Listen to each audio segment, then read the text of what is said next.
आजच्या बैठकीमध्ये जिल्ह्यामध्ये लाडली बहीण ही योजना जी सक्षमपणे वापरण्याचा काम, त्या योजनेचा लाभ सर्व बहिणीच्या खात्यापर्यंत अकाउंटमध्ये पैसे गेले, काही राहिलेले ते 4-5 दिवसामध्ये तेही जातील।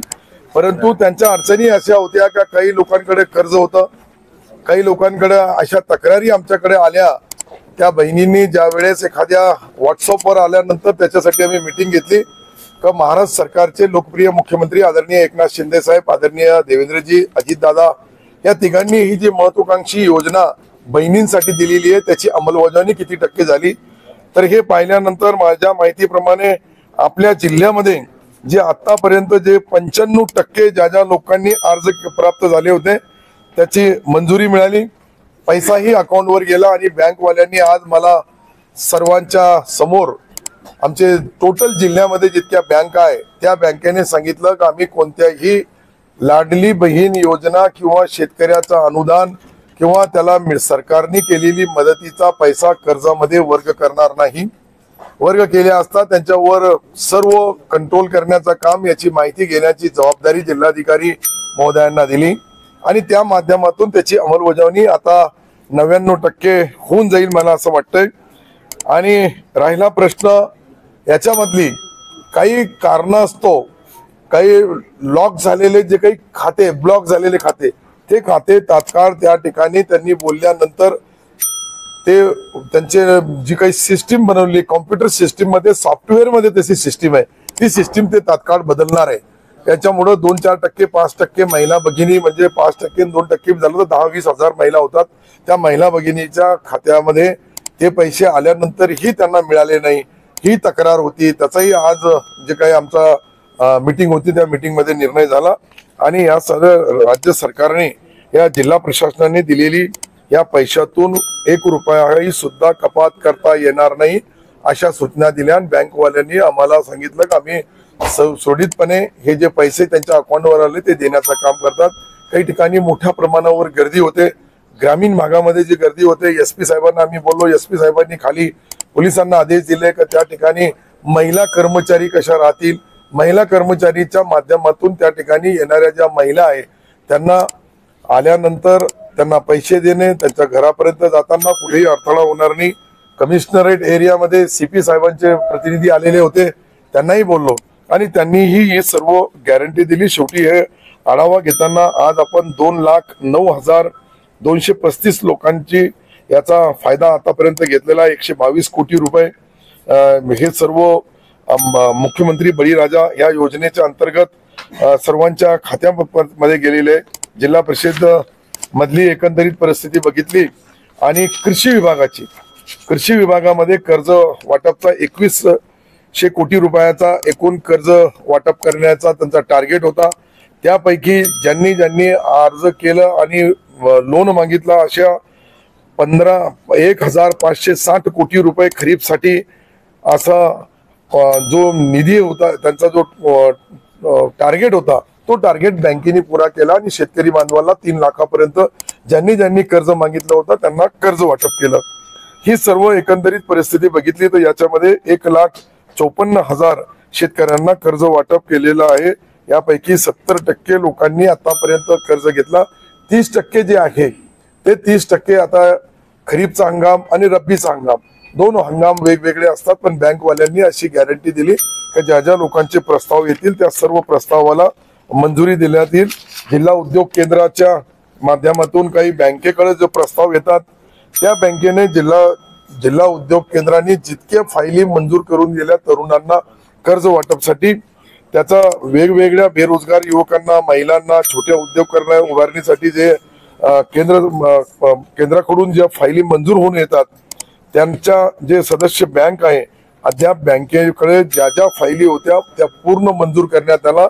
एकही फाईल राहिलेली, टार्गेट पूर्ण झालेले असून अजून काही लोकांना त्याच्यामध्ये पाहिजे असेल तर जिल्हा उद्योग केंद्राकडे त्यांनी मागणी केली सबसिडीसाठी, त्यांच्याकडून प्रस्ताव जातो आणि तात्काळ बँका देतील।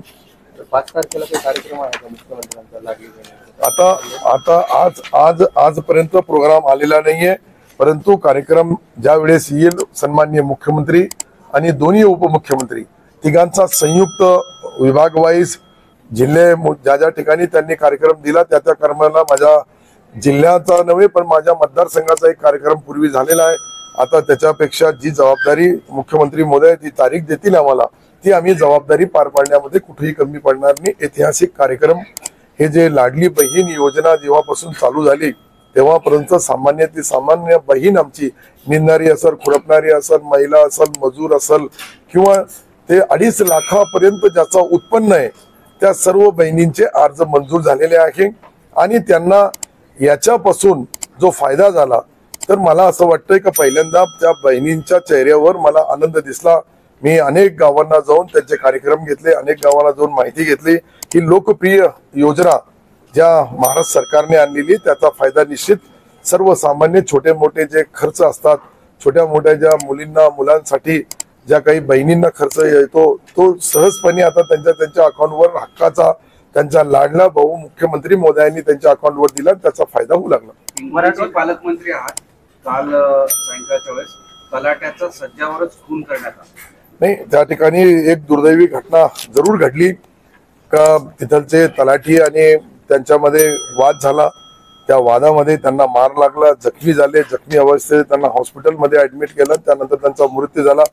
ते ज्या आरोपीने ज्यांनी हा गुन्हा केला त्याला तात्काळ अटक करण्यात आली आणि आताच मी एक अर्धा तास पहिलेही मी 2 दिवसापासून जशी मला बातमी मिळाली जिल्हाधिकारी महोदय SP महोदय यांच्याशी संपर्क केला आणि त्यांना अटक करून त्याच्यावर आता कडक कारवाई कशी करता येईल याचा निश्चित आपण त्याचा पाहिलं तर त्याचं नाव संतोष देवराव पवार, हे सजा अडगाव, तालुका वसमत, जिल्हा हिंगोली यांच्यावर जे प्रकाश कराडे या नावाच्या माणसाने चाकूने हल्ला केला. त्याची परभणी हॉस्पिटलमध्ये जखमी अवस्थेत त्याला दाखल केलं, नंतर मृत्यू झाला. पुढील तपास सुरू आहे आणि आरोपीला पण अटक केलेला आहे. ही घटना दुर्दैवी आहे. अशा पद्धतीने कर्मचारी जे काही शासनाचे असतील ते कोणतेही कर्मचारी असो ते तलाठी बांधव होते, परंतु बाकीच्या कर्मचाऱ्यावर बी असे हल्ले होऊ नये यासाठी पोलिसांनी आपल्या जिल्ह्यामध्ये मी आताच आमचे CP महोदयांना शहरामध्ये आणि SP महोदयांना जिल्ह्याच्या ग्रामीण भागामध्ये याची दक्षता घ्यावी आणि याच्याबद्दल जिल्हाधिकारी महोदयांनी त्यांच्याकडेही निवेदन आला. त्या निवेदनाच्या माध्यमातून भविष्यामध्ये कोणत्याही महाराष्ट्राच्या कान्याकोपऱ्यात अशी घटना घडणार नाही. ही घटना घडली, मी जरूर त्या जिल्ह्याचा पालकमंत्री म्हणून एकच बोलल की जो आरोपी आहे याला कडक शिक्षा होईल, त्यांच्या विरुद्ध कारवाई केल्या गेलेली आहे, त्यांना अटक करण्यात आलेलं आहे. कोर्टाप्रमाणे आता पुढची प्रक्रिया चालू आहे. असं आहे की सध्या छत्रपती संभाजीनगर शहरामध्ये राज्यात कुठेही काही घटना घडली इथं आंदोलन सुरू आहे. सतत 6 दिवसांपासून आंदोलन सुरू आहे सत्ताधारी विरोधकांची. त्यामुळे आता काय होऊ लागलंय, सर्वसामान्यांना कायदा सुव्यवस्था अबाधित राहायची याची भीती वाटायला लागलेली आहे. आता सण उत्सवाचे दिवस आहे. नाही, माझी सर्व राजकारणी मंडळीला हात जोडून नम्र विनंती आहे की राजकारण अजून मला वाटतं 51-52 दिवस बाकी आहे. त्यानंतर खरा राजकारणाची सुरुवात होईल, त्यावेळेस जरूर राजकारण करावं. परंतु ह्या वेळेस अशा पद्धतीने एकमेकाच्या पक्षाच्या अंगावर किंवा नेत्याच्या अंगावर किंवा कार्यकर्ते एकमेकाच्या किंवा आमच्या बहिणी असतील त्या एकमेकाला भांडल्या तर सर्वसामान्य जनतेस ज्या ठिकाणी ही संभाजीनगरमध्ये रामा हॉटेलच्या समोर घटना घडली, 1.5 तास लोकांना वेठीस धरण्यात आला, रस्ता जाम झाला, सर्वसामान्य लोकांना त्रास झाला, त्याबद्दल मी माफी मागल. परंतु शेवटी त्यावर कायद्याने कारवाई सन्माननीय CP साहेबांनी, आयुक्त महोदयांनी सर्वांवर केलेली आहे. आम्ही त्या ठिकाणी जे कायदा सुव्यवस्था हातामध्ये घेण्याचा प्रयत्न करतील त्यांच्या विरुद्ध कडक कारवाई करण्यात येईल असं उपमुख्यमंत्री आदरणीय देवेंद्रजी बोलले. मुख्यमंत्री मी स्वतः मुख्यमंत्री महोदयाशी चर्चा केली आणि सर्व इथलची यंत्रणा जी सरकारी आहे ते जिल्हाधिकारी महोदय असतील, CP साहेब असतील, SP साहेब असतील, आमचे मुख्य कार्यकारी अधिकारी जिल्हा परिषदचे CO साहेब असतील, सर्व प्रमुख अधिकारी आपापल्या पद्धतीने जबाबदारी पार पाडू लागले. माझी आपल्या या सर्व माध्यमातून जे आमची आज आपली जी सर्व चॅनलवाले इथे आहे यांच्या माध्यमातून मी सर्वांना हात जोडून नम्र विनंती करण्यात येईल का आता श्रावण महिना काही दिवस बाकी आहे, त्यानंतर गणपती महाराजाचा उत्सव सुरू होईल, त्यानंतर जो आहे देवीचा दुर्गा माताचा नवरात्राचा उत्सव सुरू होईल आणि त्यांच्यानंतर आमचा सुरू होईल. तर आमचा बाकी आहे. आमच्या वेळेस जरूर लढा, आमच्या विरुद्ध बोला, आमच्या विरुद्ध काय करायचं ते करा. निवडणूक लढण्याचा सर्वांना अधिकार आहे, पण निवडणुकीमध्ये दुसऱ्या सामान्य माणसाला त्रास होणार नाही आपल्या राजकारणामुळे सामान्य माणूस भरला जाणार नाही, याची दक्षताही सर्व नेत्यांनी घ्यावी, हीच त्यांना माझी हात जोडून नम्र विनंती. 15 दिवस शिल्लक असताना अजूनपर्यंत मंत्रिमंडळ बैठकीची कुठलीही पूर्वसूचना नाही. यावर्षी मराठवाडा मुक्ती संग्राम दिनाच्या अनुषंगाने मंत्रिमंडळ बैठक होणार आहे. नाही, निश्चित होईल. मी तुम्हाला गॅरंटीने सांगतो का सन्माननीय मुख्यमंत्री महोदयांनी त्याची एक मीटिंग औपचारिक आमची मुंबईमध्ये घेतली. जिल्हाधिकारी आणि कमिशनर साहेब हे दोघंही त्याच्यावर बारकाईने सर्व प्रस्ताव, गेल्या वेळचे जे झालेले प्रस्ताव, त्याच्यावर झालेली अंमलबजावणी याचा ही पूर्ण माहिती एक एक शब्द न शब्द घेऊ लागले आणि आम्ही पुढच्या मीटिंगच्या तयारीला लागलेलो आहे. मुख्यमंत्री महोदयांनी आम्हाला सांगितलं का मी झेंडावंदनला बी येईल आणि कॅबिनेटला बी येईल आणि कॅबिनेट इथे वर्ष जे प्रत्येक वर्षी घेतात या वर्षी कॅबिनेट घेतील आणि त्या कॅबिनेटमध्ये शेतकऱ्यांचे, शेतमजुरांचे, गोरगरिबांचे पिण्याचा पाण्याचा प्रश्न होता या शहराचा, त्याला 822 कोटी रुपये मंजूर करून दिले. छोटे छोटे काम का होत नाही.